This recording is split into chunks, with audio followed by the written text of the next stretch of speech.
Ladies and gentlemen, please stand.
A life well lived is a legacy that remains long after the final goodbye.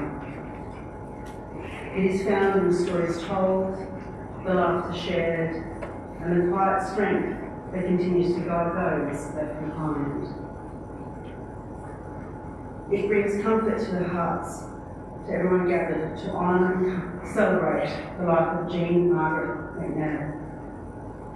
On behalf of Jean's family, a very warm welcome is extended to everyone here in the chapel and to those joining us via live stream. With a special greeting to family members watching from Melbourne, Sydney and Adelaide. Your presence today is a beautiful testament to the connection Jean built and the lives that she touched. My name is Margaret. I am a celebrant. Along with Steve and his team from Hybrid Funerals, it is an honour and privilege to conduct this service today. Could I ask you to please confirm that your phones are on silent, please? Thank you. The gentle flame of this candle represents the light and life that Jean brought into the world. As it burns, it served as a quiet symbol of the warmth and comfort she shared with all who knew her. This steadfast glow is a reminder that although her physical presence has changed, Jean's memory continues to shine brightly, guiding and inspiring those who carry her story forward in their own lives. Jean was a woman of remarkable substance, a creative and skilled individual who moved through life with a general warmth and outgoing spirit. She was the kind of person who could talk to anyone. She possessed that rare, easy sociability that turns strangers to friends and friends into family. Her loyalty was unwavering, and for those within her circle, she was a constant source of support, the steady hand and encouraging voice that never faltered. Honesty and hard work were the foundation of Jean's character. She believed in giving her best to every task, whether it was a creative project or a tireless work within the community.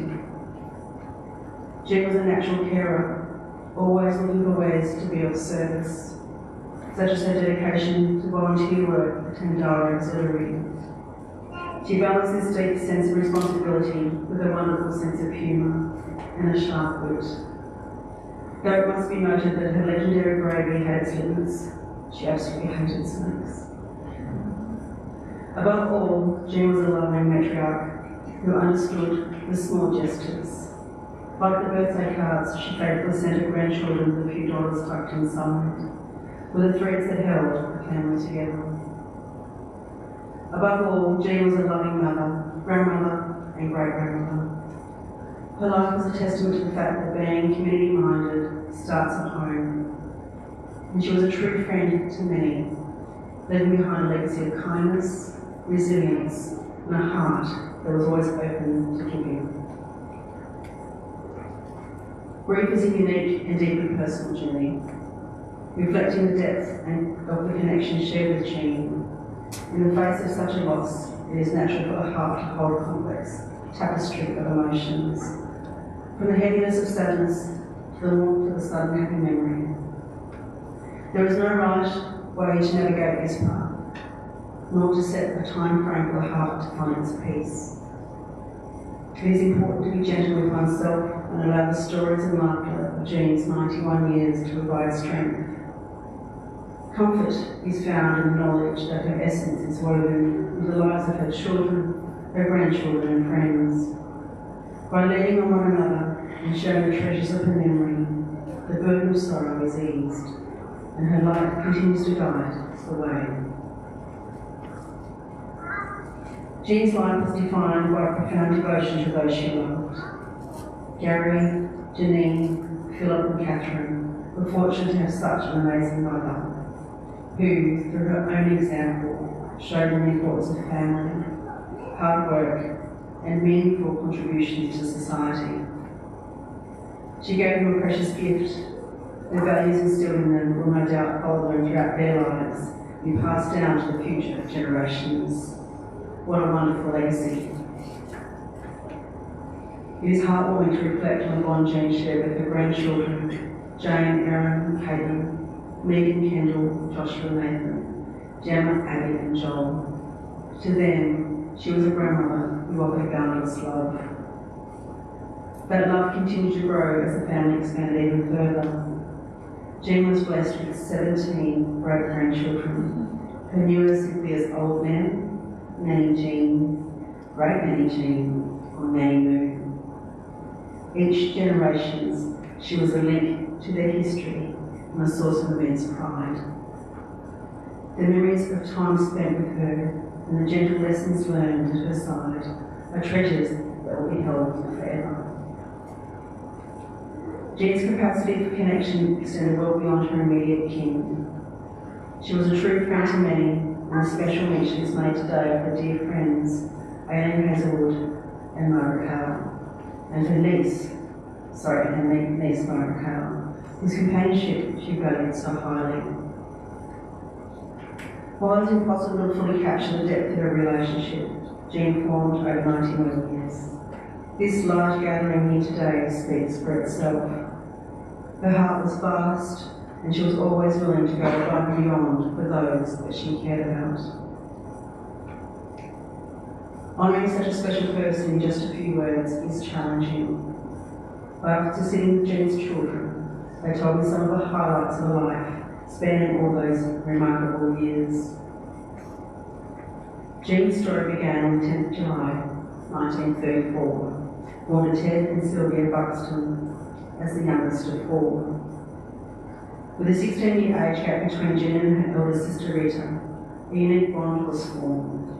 Rita became like a second mother, a relationship Jean cherished throughout her life. Growing up in a household with Rita, Ray and Harry, Jean learned early the values of family, stoicism that would define her character.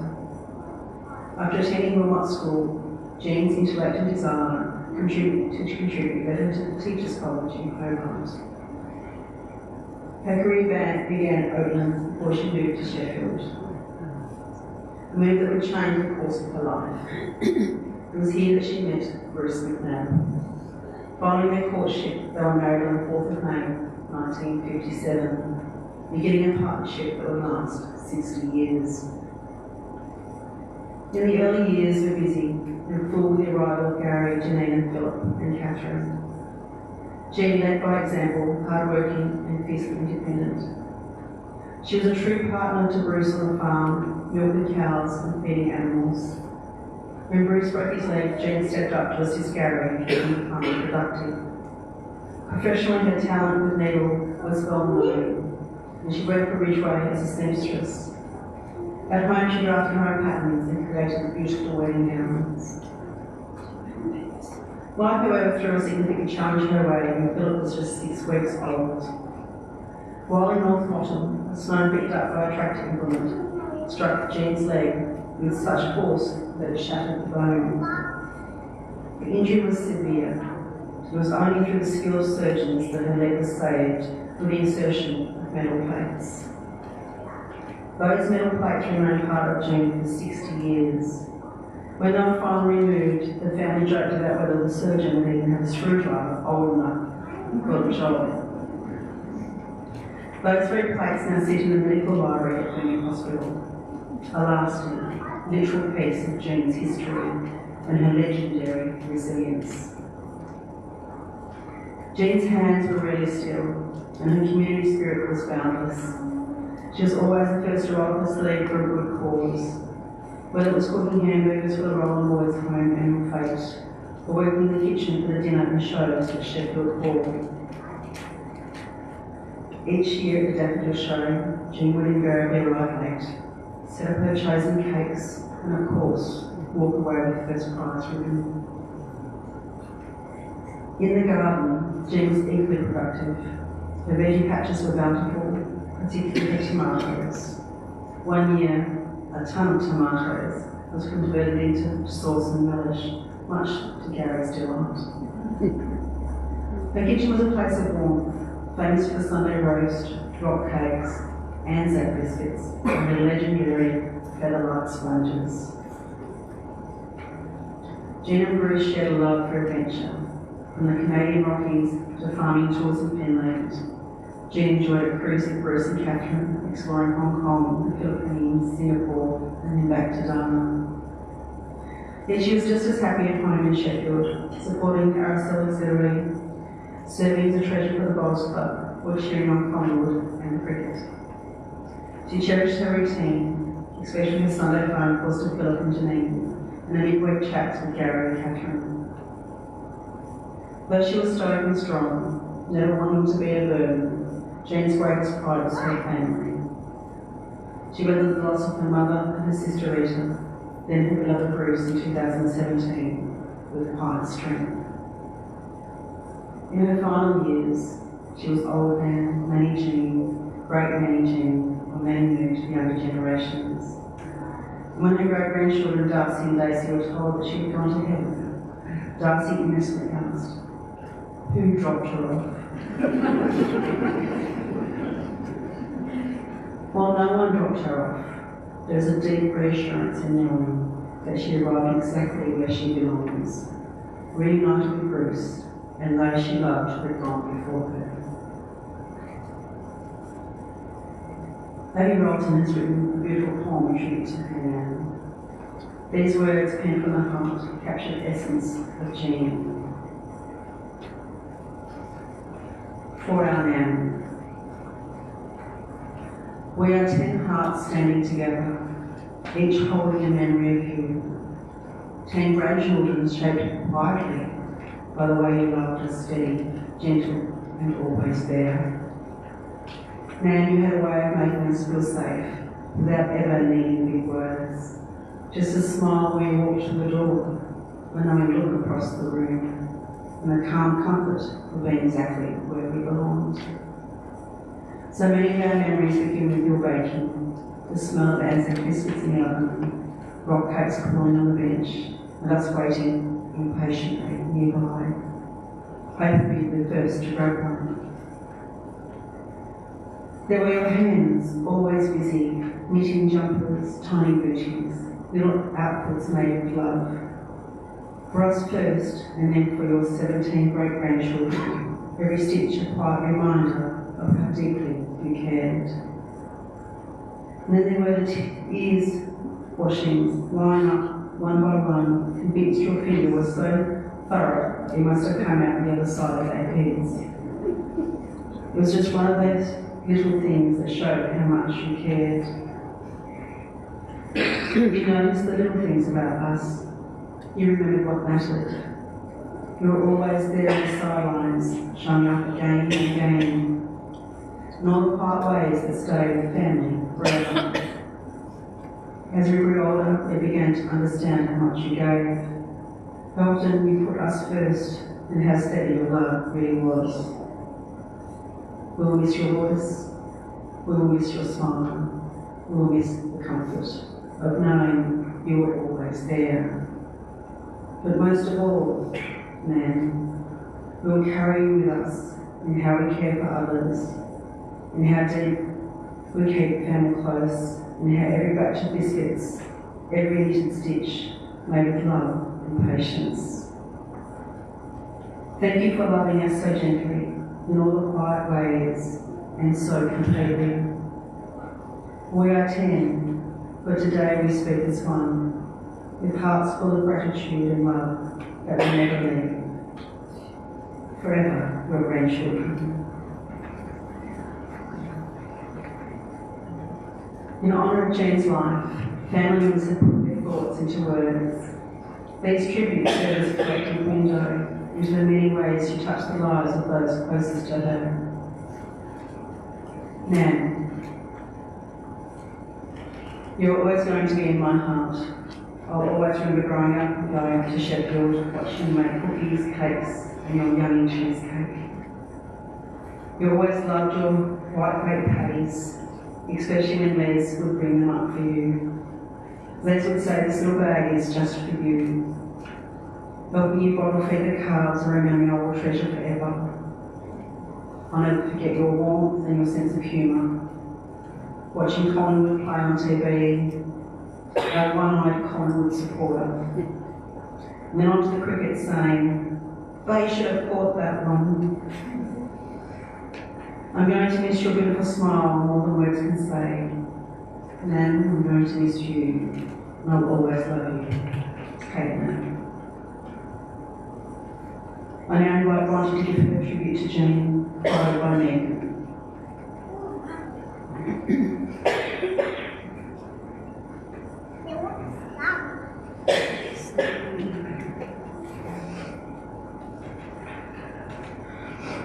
Nan was loving, funny, and so full of love. She had a gentle heart and a sharp sense of humour, and she had a special way of making everyone around her feel loved and safe. She was strong, graceful, and always thinking of others. I remember sitting with her when she turned around to my auntie Catherine and politely asked if she could please my dog or mama. That was our Nan's sweet, sincere, unintentional, hilarious. Nanny will be missed more than words can say, but her laughter, her kindness, and her love will stay with me forever. Until we meet again, rest in peace, and I love you. You always be in my heart. I love you, Nanny Jean.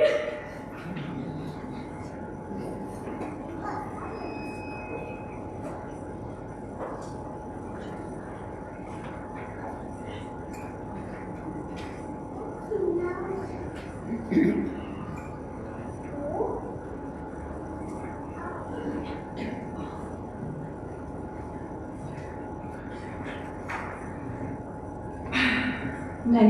you've made my childhood memories turn into warmth. Home-cooked meals, playing outside around your old yellow house, and cherished family moments. You gave me the best dad, who I knew that you are so proud of to call your son. Your name will carry in Lottie's life, and I'm sure she'll be so proud to tell everyone about her middle name. Effie will always make room for you on her birthday to make sure you can blow out a candle too. How lucky are my girls? You told me once how lucky you were to be in this family, and boy, you were right. I love our family get-togethers, the laughs, the memories, and how we've always come together in times like these. We finally told Uncle Phil about the never-ending cup of tea story. You were in fits of laughter, shaking your head, watching Dad running back and forth to the kettle. The rolling of your eyes as soon as you'd see Alex walk in the door at a hard day's of work, saying, "The worker's here," in a slow, painful way, full well knowing he moved the computer mouse and tapped his foot for the day. The laughs we've had with that will never get old. Thank you to those who visited then, called and paid their respects. A little extra from my mum Leanne. Mum cooked quietly, making sure everyone was cared for, and it showed in every meal she prepared. Thanks, Mum. We are so proud to call you our Nanny Jean. You were wonderful, Mum. To my dad, Uncle Phil, Auntie Janine, and Auntie Catherine. The love and proudness you showed towards each single one of them, I hope to live my life the way you did, so my own children can feel the same love you gave us. We love you forever, Nan. I miss you so much. Your Maggie.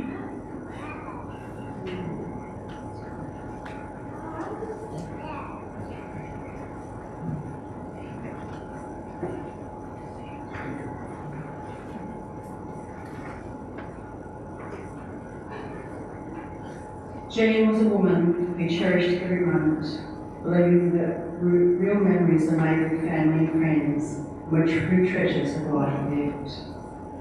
An invitation is now extended to reflect on some of those precious moments through a reflection of photographs set to music. Please take this time to remember the joy, the laughter, and the love that fueled Jane's life.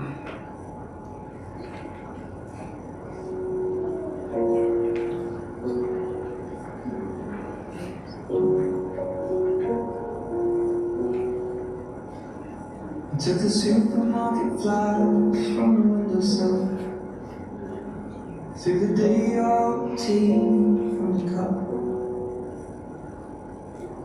packed up the photo album that you had made, memories of a life it's been a love.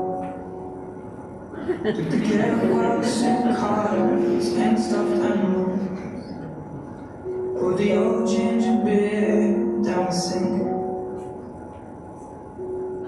Dad always told me, don't you cry when you're down, but Mum, there's a tear every time that I think.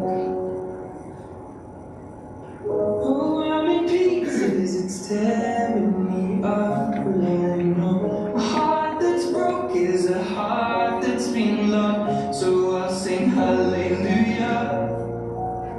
You were an angel in the shape of my mom.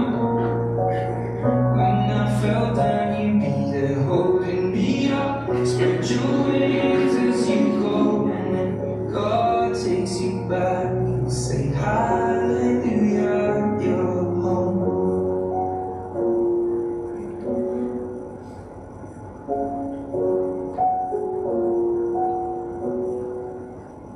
Fluff the pillows, make the bed, stack the chairs up, folded your nightgowns neatly in a case. John said he drives and put his hand on my cheek and wiped a tear from the side of my face. Now that I see the world as you did, 'cause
You were an angel in the shape of my mouth. You got to see the person I have become. Spread your wings and I know when God took you back, He said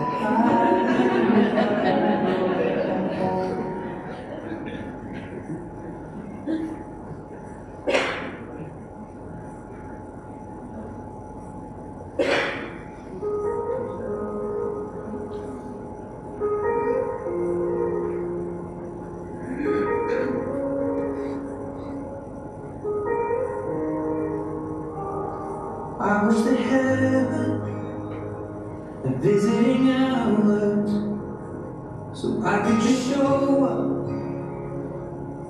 and bring the news that she's getting old. And I wish that you met her, the things that you learned from me, I got them all from you. I just stay around, will put all the world to rights. The little ones will grow and I'll still drink your favorite wine. And soon they're going to close, but I'll see you another day. So much has changed since you've been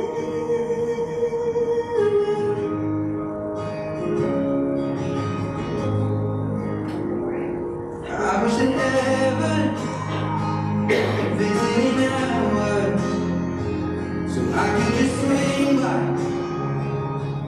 and ask your advice. What would you do in my situation? I haven't a clue how I'd even raise them. What would you do? 'Cause you always do what's right. And we just talk around till my worries disappear. I'll tell you that I'm scared of turning out a failure. You say, remember that the answer's in the love that we feel. So much has changed since you've been.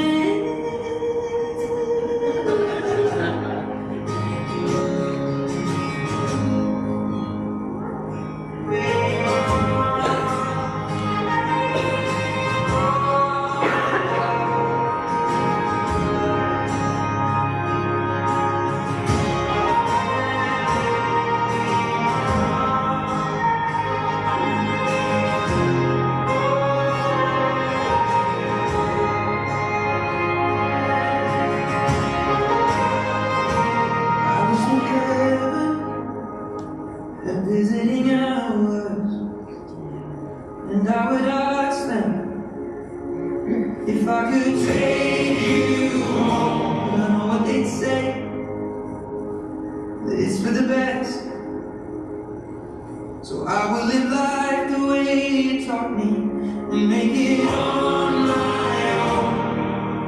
I will close the door and I'll open up my heart, and everyone I love will know exactly who you are.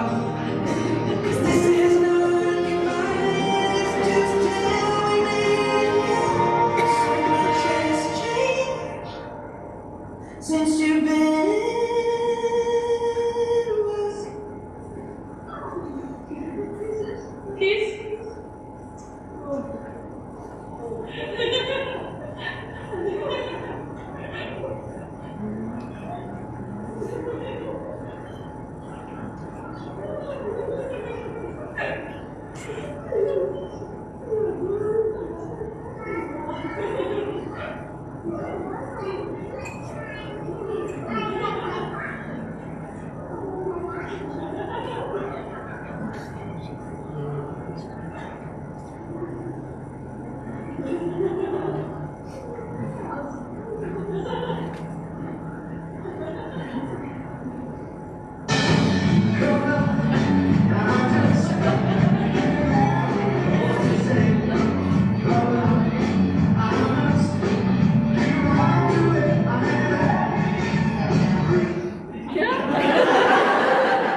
quietly in each one of those images.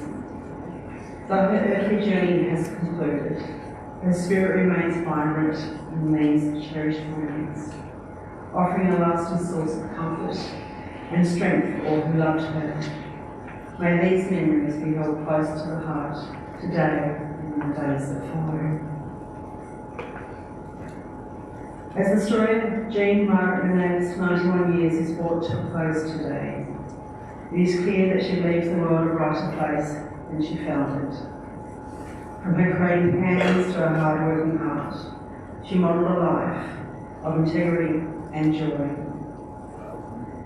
In the spirit of Jean's own voice and the legacy she left behind, these words are offered.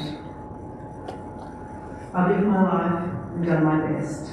The time has come for me to rest. Don't mourn for me or shed a tear. Just keep my memory bright and near.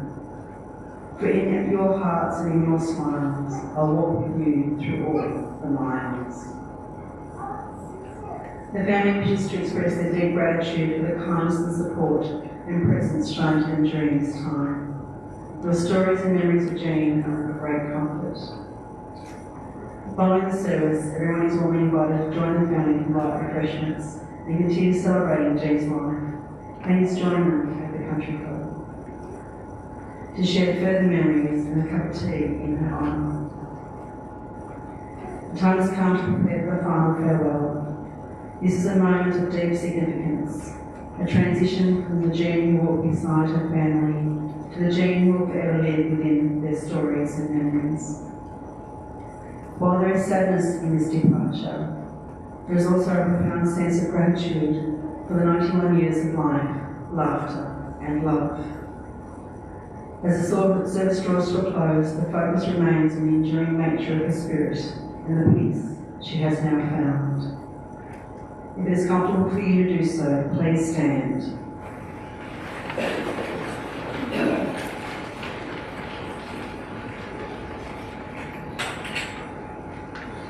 Jean Margaret McNab, your presence enriched our lives immeasurably.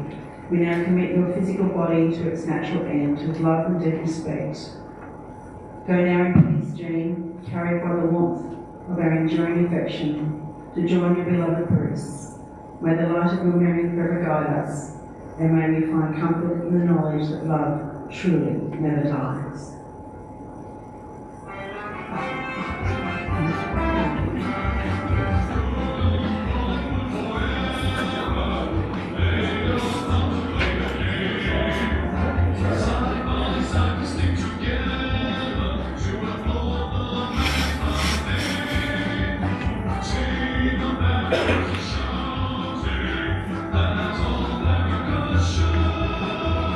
All the premonitions of pain.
I grew up